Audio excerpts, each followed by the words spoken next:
So this is the Roe Shield Beta and Pasta set. What you see in the video here is everything you get in the kit.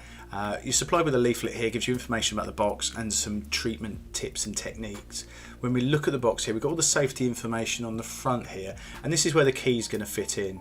The key that's supplied has got 3 fittings on it.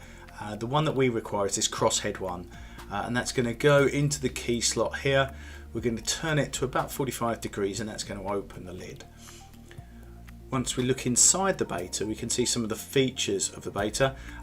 We've got the baffles here which help to prevent non-target animals getting access to the bait, including people. We've got these dividers here and a divider that goes across the front here, which we're going to show you how to install in a second.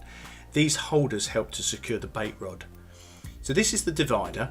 The divider is just going to sit into these guides at the front, and the role of the divider is to help retain any spillage. When we look at the rod's going to go in across these 2 guides here, but first we need to pop on the bait.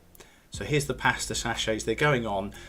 We're doing this over the bait box just in case there's any spillage, and the reason we're putting these on the rod is to prevent the rats from taking these away and potentially putting them in an area where non-target animals and people can get to them.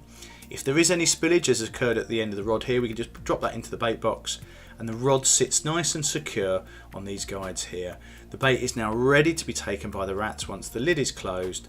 As soon as we close the lid, the bait is ready for placement. Today we're talking about the placement of the Roe Shield bait box. The bait box is designed to make sure that children, non-target animals don't get access to the bait that we put inside.